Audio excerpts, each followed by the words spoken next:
गर्छु भन्ने आफ्नो उद्देश्यको साथ यो विद्यालय पढ्न आउने सम्पूर्ण विद्यार्थी भाइ बहिनीहरूलाई पनि विशेष धन्यवाद। र मैले अहिले पनि साना विद्यार्थी भाइहरूले पनि 4, 5, 3, 2 मा पढ्ने सबै विद्यार्थीलाई क्लासमा लगेर पनि मैले एउटा चाहिँ आफ्नो क्लासमा विद्यार्थीलाई के सोचको पढाइ बारेमा मैले पनि उहाँहरू चाहिँ क्लासमा अदर्शनले मैले गरेको थिएँ। त्यसको लागि विद्यार्थीसँग मैले सबै कुरो बुझेँ र यहाँको पठन पाठन विषयमा यहाँको विद्यालयको बारेमा म अहिले चाहिँ मेरो ज्वाइँले पनि हिजो पनि भनेको थियो र हाम्रो म्याडमले मलाई हिजो जानेको सुन्नुभएको के विद्यालय कस्तो यसो भनेको भन्ने भएको थियो।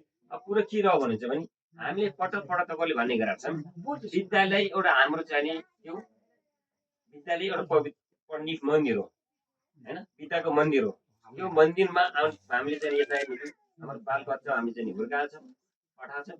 मैले नानी बच्चाहरू पढेर केही हुन् ठुलो मानिस भन्नको लागि नि हामीले नानीहरूलाई पठाउने गरेका छौँ। त्यसमा विद्यालयका प्रहरु विद्यालय विद्यालय हामीले सुरु गरेका छौँ र आजको कार्यक्रम यसैसँग जोडिएको हुनाले मैले केही कुरा भन्न चाहन्छु। र आज हर कुरामा नेपाल मात्रै नभएर देशभरि विश्वभरि आज यो कार्यक्रम सबै ठाउँ लन्च भइरहेको छ। आज विश्वको डाटाको तथ्याङ्क अनुसार नेपाल सरकारको नम्स अनुसार आज यो पशुपति कार्यक्रम किन गरिएको छ किन राखिएको छ भन्ने बारेमा सर्लङ्ग प्रश्नसँग तपाईँले बुझिसक्नु भएको छ। किन योभन्दा अगाडि हामीले आज भनेकै थियौँ फेरि त्यसलाई पनि अहिले हाम्रो अगाडि तपाईँ देख्नुभएको छ। अगाडि हाम्रो चाहिँ स्थानीय खाना यहाँको लोकल खाना हाम्रो सधैँ खाइरहेको खानालाई कसरी बनाउने भन्नाले आज हाम्रो चाहिँ सौर म्याडमले बनाइरहनु भएको छ। हामी केही कुरा हामीसँग भएको चिजलाई पनि हामी केही कुरो खाना बनाउनु अलिक केही कमजोरी केही कुरो नजानेर हामी बिगारेको अवस्था हुन्छ। त्यसलाई हामी कसरी बन्द गर्छ भन्नलाई सिकाउन देखाउन र खुवाउन आएको अहिले कार्यक्रम हाम्रो चाहिँ यही कार्यक्रम चाहिँ हाम्रो चाहिँ बाहिर बनिरहेको छ। र मैले यस विषयमा के भन्न चाहन्छु भने मैले अहिले सबैमा हाम्रो पालिकामा सबै हाम्रो यो पालिकाभरिमा 66वटा विद्यालय छन्। यो 66 विद्यालयमा जाने कार्यक्रम हो। यो विद्यालयमा कार्यक्रम गर्नको लागि के भने सबभन्दा मेन कुरो साना साना पढ्ने विद्यार्थी भाइ बहिनीहरूलाई अब हामी त अलि उमेर भएका मान्छे त रोलाङ जे पनि भइसक्यो। कमसेकम अबको आउने जेनेरेसन भन्छ नयाँ पुस्ताहरूलाई पनि के गर्न सक्छ त हुने यो कार्यक्रमबाट यिनीहरू फाइदा होस् यो खानपिनबाट के हुँदो रहेछ भन्ने कुरा यिनी विद्यार्थीहरूलाई पनि अरू जानेको होस् चेतना होस् भन्नको लागि यो कार्यक्रम आएको। विशेष रूपमा विद्यार्थी भाइ तिमी सुन धेरै सुन म तिमीले केही कुरो भन्दैछु। आज विश्वभरिमा नेपालभरिमा हाम्रो यो खानपिन यो पहिले तपाईँ यसरी पक्रेर खाना थिएन है। हामी यो बाबुजी पाला त एउटा के नुनको भारी पाउनु पर्छ त्यहाँ पकाएर खुइसाउनुहोस् है।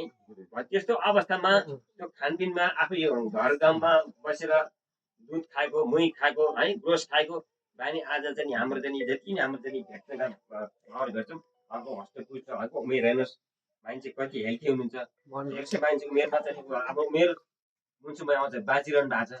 अहिलेको पछिको हेर्नुहोस् त हुन त अहिले हाम्रो हुन्छ त स्वास्थ्य तथ्याङ्क त अहिले मान्छे आयु त बढेछ त भन्छ आयु बढेछ तर आयु बढे तापनि के जुन यो रेसियोमा चाहिँ थियो नि अहिले रेसियो ठ्याक्कै उल्टो भइरहेछ।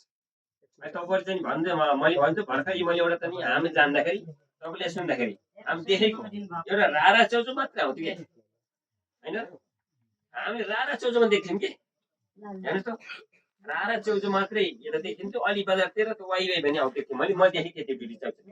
अहिले हेर्नुहोस् त बजारमा चौचोमा कोही थरी आएको थियो हेर्नुहोस् अलिक गाउँ गाउँले गाडीमा लिएर हिँड्छ क्या।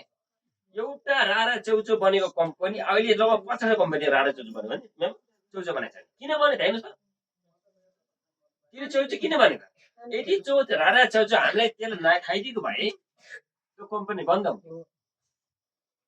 त्यो रारा चौचो बढी बिक्री भयो। अनि अर्को रम्बा भने चौचो खुल्यो त्यसपछि रम्बा चौचो आएको छ क्या हेर्नुहोस् अहिले रम्बा चौचो त्यति बिहा उसको मात्रै रम्बा चौचोको मात्रै 5 वर्ष त्यसका चाहिँ नि त्यो चौचोको फ्याक्ट्री हेर्नुहोस् कम्पनी एउटै हो तर नाम फरक पार्छ। रारा त्यस्तै शाखा अन्य थरीका अहिले 50 थरीका चौचोको फ्याक्ट्रीहरू उत्पादन गर्छन्। आज हाम्रो नेपालमा चाहिँ धनी भएको मान्छेले किन कम्पनी चलाए बढी फाइदा आयो त हेर्नु न त्यो फाइदा मान्छे घाटा नखाइदियो त घाटा जान्थ्यो बन्द गर्थ्यो भन्छ नेपाल सरकार त्यतिखेर जुत्ता चाहिँ फ्याक्ट्री बन्द गरौँ धागो कारखाना बन्द गरौँ भन्थ्यो नि हो त्यही हो। हामीले धागो जुत्ता यस्ता चाहिँ राम्रो चिज चल्यो त्यति चल्थ्यो किन हामी किन त लाइन अनि त्यो घाटा पनि बन्द भयो। त्यस्तै किसानले चौचो नखायो दिए भाइ आज चौचो फ्याक्ट्री आउँथेन नि आज घर घर 3 चौचो बोकेर आउँथेन। आज बिस्कुट हेर्नुहोस् आज हजारौँ थरीका बिस्कुट फ्याक्ट्री फैलिरहेको छ। आज जो चिज बनाएको छ तिनी सबै सबै हाम्रो लागि बनाएको छ के को लागि हामी रोगीबाट ग्रस्त हुन लागि कुनै व्यक्तिले जसले लगानी गर्यो त्यो मान्छे धनी हुन मोटाउनु छ उसले